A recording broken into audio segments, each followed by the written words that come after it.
What's up guys, you're watching Li-Fi TCG, another Pauper update for you in November 2019. So this time it's Tron. You can check out Tortured Existence in the previous video. The last time I played Tron, it was at the Pauper side event in the Guangzhou Legacy Championship in China. Even though Astrolabe existed in that format, I just chose to play the Signet list because I thought it had some upsides. At the end of that tournament, I decided those upsides, perhaps I overestimated or I underestimated some of the other drawbacks of playing the non-Astrolabe version. So then I started playing the Astrolabe version after that. But now, of course, Astrolabe's banned, so we're going back to playing the Signet version. So that's what I've got for you today. Of course, we can use some of our lessons that we learned from that previous tournament in constructing this deck. So of course we have the 12 set of Tron lands here. Then for the rest of the lands we have 4 Remote Isle. This is a little bit of an unconventional choice, but I still think it's solid. Again, people in the past have played anywhere from 1 to 4 of this card. It's just a solid choice in general. You often don't want to play mana sources except for Tron lands if you can avoid it, so having cycling lands in the list is a good choice. And then this is the only one that you can cycle with colorless mana that is also a blue source, so it's the best option available. If you want to have more untapped mana sources, i.e. islands, then you have to start cutting into these, which makes your early turns a little bit more consistent, but it gives you slightly less late game power because you can flood out when these are just islands in your list instead.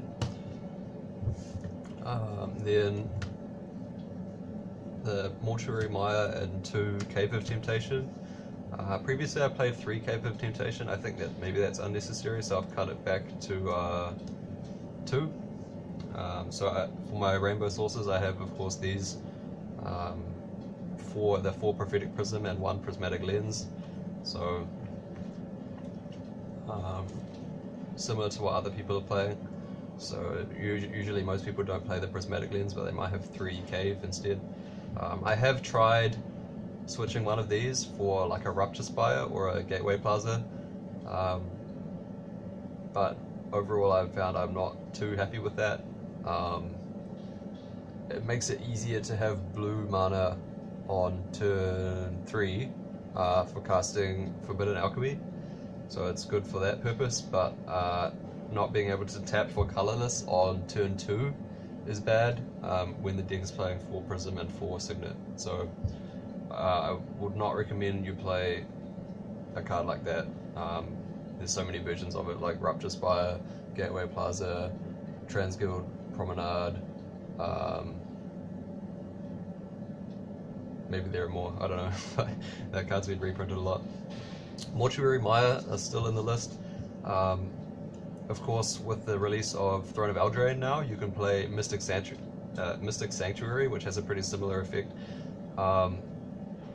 So the upside of Mystic Sanctuary is that it's blue source, which is obviously quite strong for this deck because all of the consistency tools like the Mulldrifters and the Forbidden Alchemy and stuff like that, they're all blue. If you want to play a land that's not a Tron land, you'd definitely rather it's a blue source than a black source in the vast majority of cases. The effect, so do you want to stack a creature or a spell on top? I'd say that's mostly interchangeable. Of course, when you put a spell on top, you can get Pulse, which gets back a creature anyway. Or you can use Mortuary Mire to put Mnemonic Wall on top, which gets back any spell. So it's actually not too distinguishable whether you get back a creature or a spell on top of your library with Mortuary Mire or Mystic Sanctuary. So the problem with Mystic Sanctuary is that it needs 3 other islands in play for it to even do anything, and I'm only playing 3 islands in my entire library. So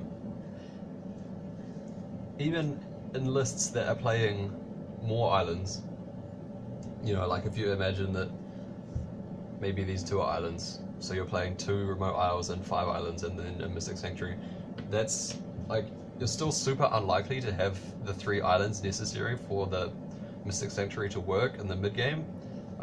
So while it's still effective as like a late game tool that stops you from decking out by flickering it repeatedly, it basically doesn't ever work as like a mid-game vampiric tutor kind of effect that you can get with Expedition Map, and in a lot of situations that's really key. Like if you mulligan or you get disrupted a bit, or you know, any situation like that, like maybe you evoke a Mulldrifter, then being able to map for a Mortuary Mire and putting another Mulldrifter on top of your library is like often quite a really strong play to be making. But when you have Mystic Sanctuary in your library instead, you can't ever do that because you're not going to have 3 islands. So I think cutting yourself off that option is not worth having the extra blue source that this would represent if you turned it into a Mystic Sanctuary. So that's my thoughts on that card. I just want to highlight the artwork for this island. I think it's really sweet. It's probably one of my favorite islands. There's no reason why these 2 are snow. It's just a holdover from the old version of the list. I'll try and get 2 more of these. Then onto the spells. So we have the artifacts. So like I said, I have 1 Prismatic Lens. I like having the extra 2 drops because I don't like playing Impulse. I think that card is a little bit too underpowered. I'd rather have the more ramp instead. That's a little bit debatable. Obviously Impulse is really good at finding your Tron pieces sometimes. It's just, you know, just a consistency versus power argument. So we have 4 map, 4 prism, and the 4 Simic Signet, same as last time, and then the 5th Signet, the Prismatic Lens.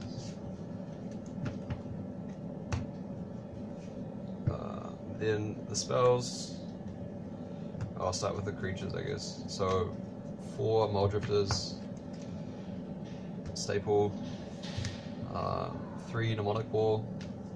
Again, I like 3 in the more like rampy combo version. If you're playing a more controlling version with more removal and stuff, you can maybe get away with playing 2.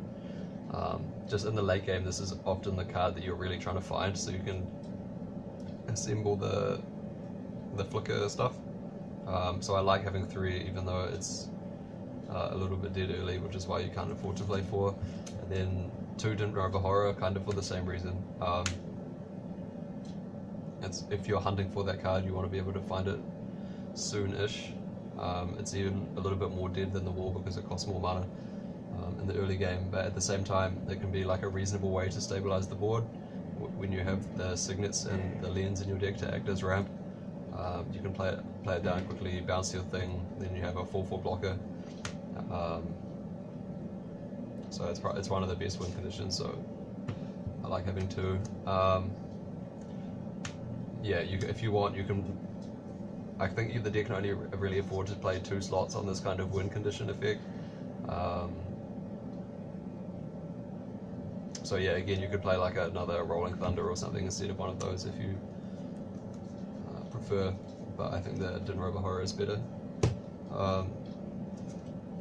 Then I'm playing 2 Seagull Oracles as well, which is a bit of a new thing. So I'll just, before I talk about like the ratios and everything and why I want to play Seagull Oracle, I'll just talk about all the rest of the spells. So I have 2 Pulse of Murasa, 2 Mystical Teachings, 2 Ghostly Flicker, and 2 Forbidden Alchemy. So this is like the kind of staple, I guess you'd call them consistency tools, / combo pieces, whatever. Some people cut the Pulse down to 1, but it's not only like a kind of part of your engine, but it's also like a way that you can protect yourself with the life gain. And maybe I'm playing a few less tools in that role elsewhere, so I like having the 2 Pulse. And then the 2 Flicker as well. it's just the sort of same idea as the 2 Dinrova Horror. Like, in a way, you're kind of a combo deck. You want to have that kind of consistency that helps you find all these pieces that you need. And then the 2 Alchemy and the 2 Teachings are just like good consistency enablers that help you find everything you need. I like Alchemy in the Signet build of the deck because you can play Signet on turn 2 and then turn 3 Alchemy to dig for a Tron land. Yeah, so all those 8 cards are pretty standard. And then I have 1 Prohibit, 1 Memory Lapse, 1 Tangle, 1 Weather the Storm, 1 Ephemerate, and 1 Deep Analysis. So the 1 Tangle I've kind of talked about before. If there are many games when you need the fog, you have to do it more than twice by looping it with the Mnemonic Wall. And if you get into that kind of situation, Moment's Peace, the flashback has no benefit, because if you flashback it, then it's exiled, then you lose all that looping potential. So if you want to play more than 1 fog effect in your main deck, I think having 2 Moment's Peace is better than like 1 Tangle and 1 Moment's Peace, or maybe that would be okay, or playing 2 Tangles. I definitely wouldn't play 2 Tangles, because basically the reason is that, like, if you get into that situation, you can play the first Moment's Peace, then flash it back, and then you have time to find the next Moment's Peace, and then by the time you've got to that stage, normally you can start looping it, and then you're safe. So when you have a deck built like that, the flashback on the Moment's Peace can be worth playing it compared to Tangle. But if you only have 1 fog in your main deck, then I think Tangle is the best one. And I think I've talked about that a little bit in previous videos. The counterspells. So in the past, I think I've only played either of these main deck, and then along with 1 Dispel. Now I'm not playing Dispel main deck, I'm just playing 1 each of both of these. I just like having more ways to like generically interact with what my opponent's doing. Usually, if you're trying to like combo off or whatever, having to spend 1 extra mana on a Prohibit to counter your opponent's counterspell or whatever is fine.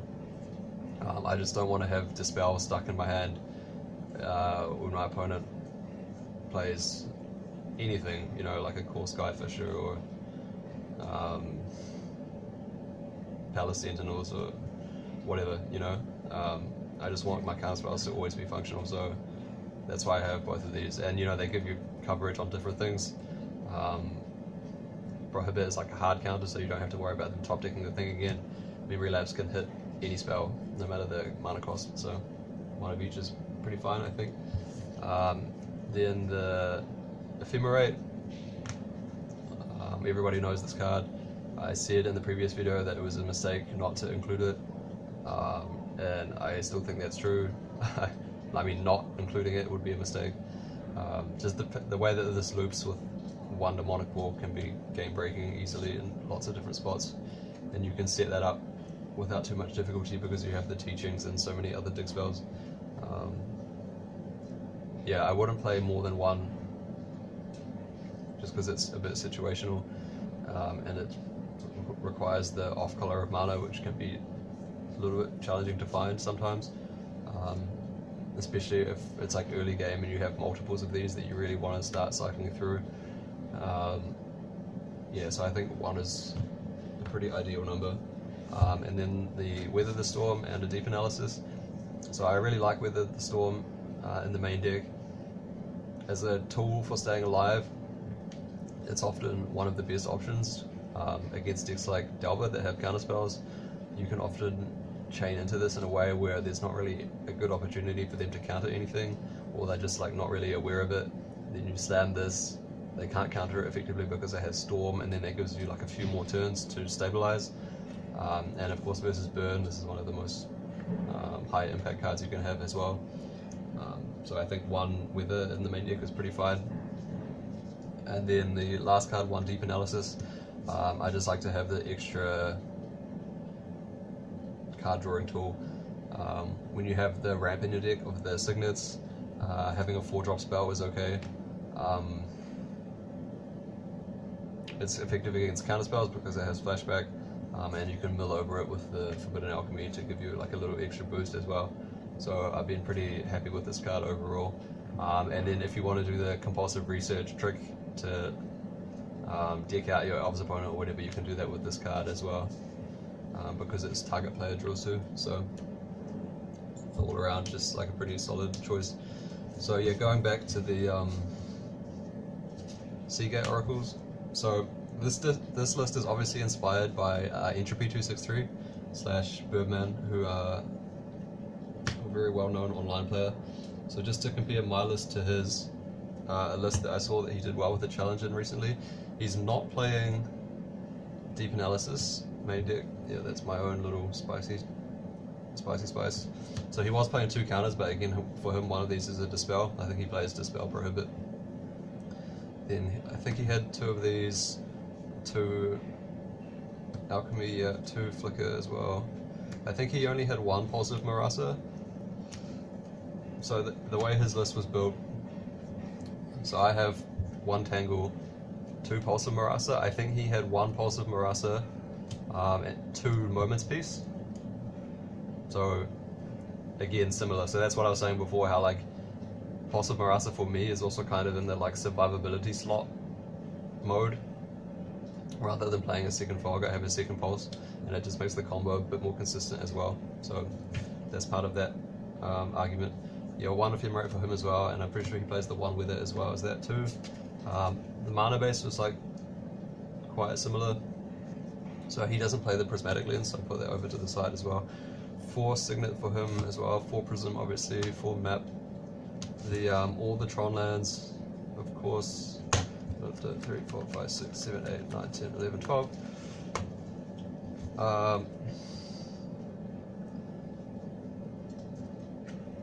And then for him, 2 Dinrova Horror, 3 War, 4 Mulldrifter is pretty stock for his list as well, I think. So keep that there. These are not featured by him. Then overall I played 1 more land than he did. So I think Mortuary Mire, at least 2 filter lands. Then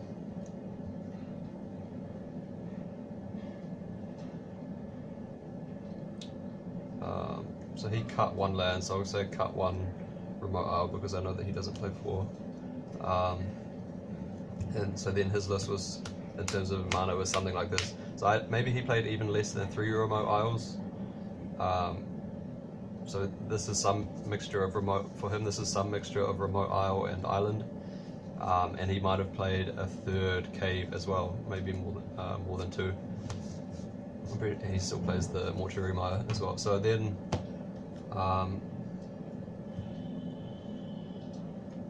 so yeah, so he played Seagate Oracles too, and then he doesn't play Lens or Deep Analysis or this either 22nd or 23rd land he doesn't play. So for him these are impulses. So the yeah, so you can consider that as well. Basically the reason why I don't like Impulse is that I feel it's not a good use of a colored source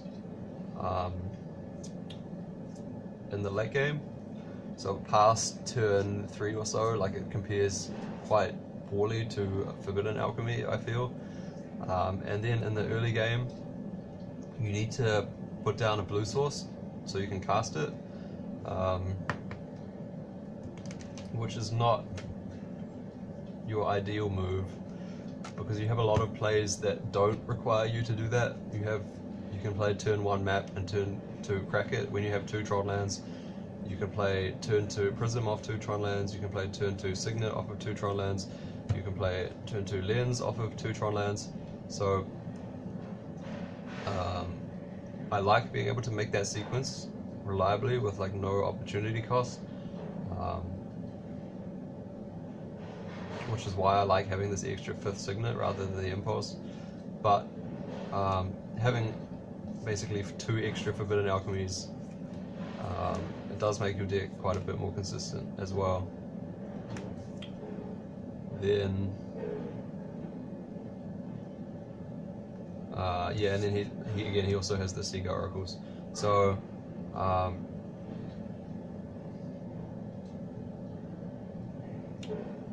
so you could ask, like, why would you not play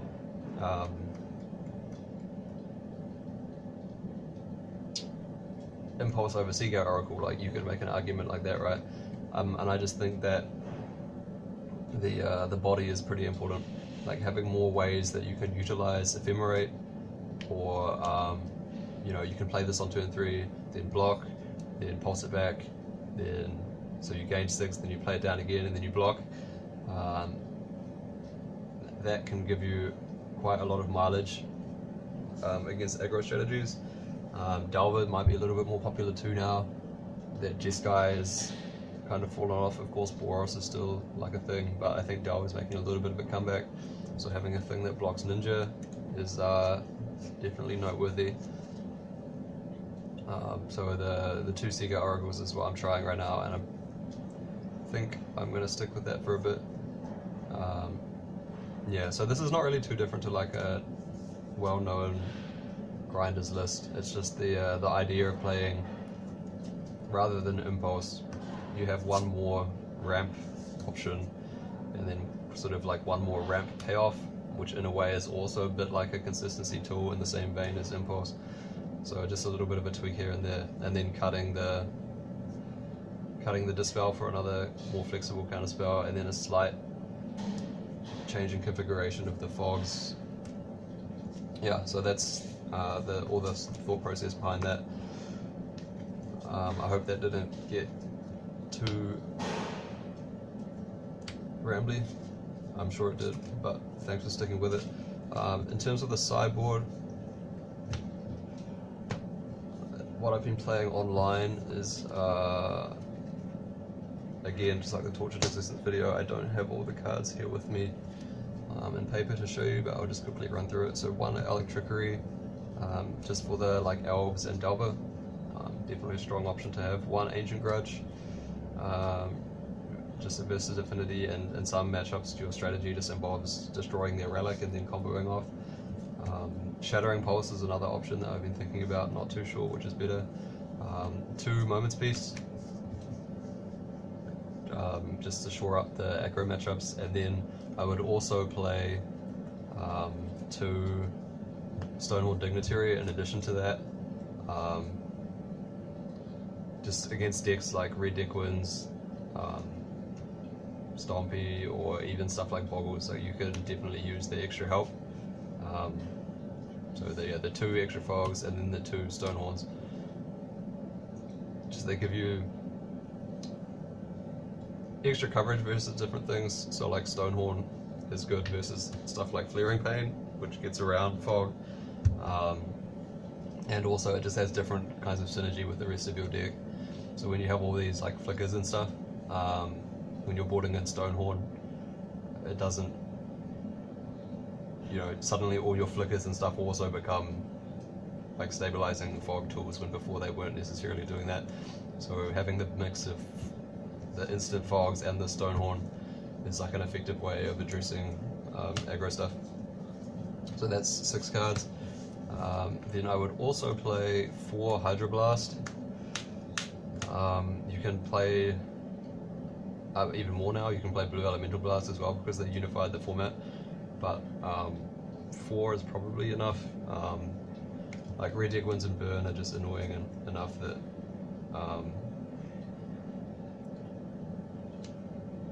you want at least 4, I would say.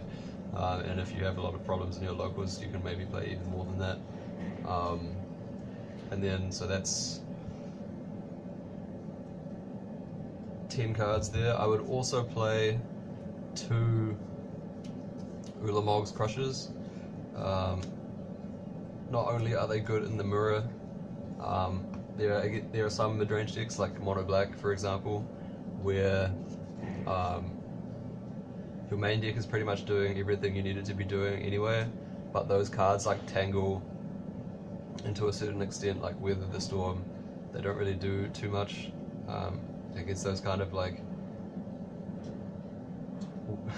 I almost want to call them like, if you're like the big mid-range deck, then against like a small mid-range deck, you don't necessarily want to have life gain, you don't necessarily want to have fogs, so you just need to have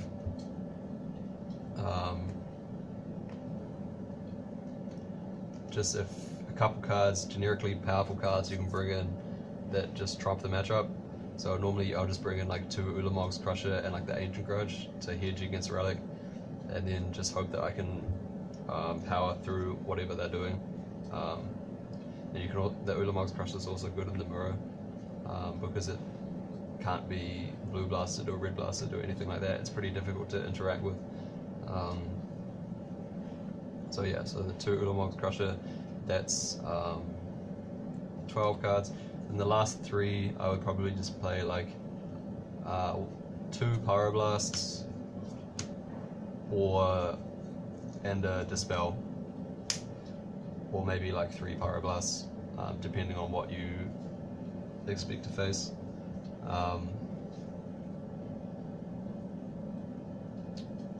But yeah, so that's where I'd be with that. So you can play like more narrow cards in your sideboard, for example things like Coalition Honor Guard, or Serrated Arrows maybe is like another possibly valid option, but I think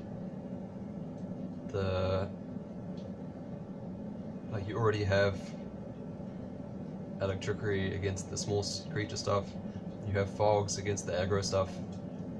This just gives you like a lot of generic coverage versus the most different things.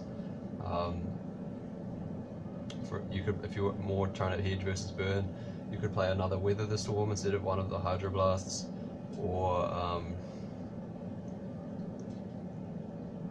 if you're trying to like beat Delver, then maybe instead of the Crusher you can play like Wretched Griff instead. You know, these are like some slight tweaks you could make. But yeah, I wouldn't get too fancy trying to play like really targeted hate cards, stuff like Serrated Arrows or Serene Heart, things that really go after like specific matchups. Of course, for your local meta game, if you know you're going to play against those things, then of course you can include those narrow answers. But for like a general meta, again, this is the kind of thing I would play. So just to run through that one more time: Electrickery, Ancient Grudge, 2 Stonehorn, 2 Moment's Peace, 4 Hydroblast, 2 Ulamog's Crusher, and then 2 Red Blast and the Dispel. That's yeah, that's what I would do with that. So there you go. So again, not too different to like pretty established list, just a slightly different perspective on that for you to think about. Anyway, if you're going to play like a kind of slow ramp synergy deck like this, make sure you get the reps in, because it's not the easiest deck to play, and the games tend to last quite a long time. So, but it's very fun, and definitely one of my favorite archetypes to play in Magic. So anyway, that's all for Pauper for today.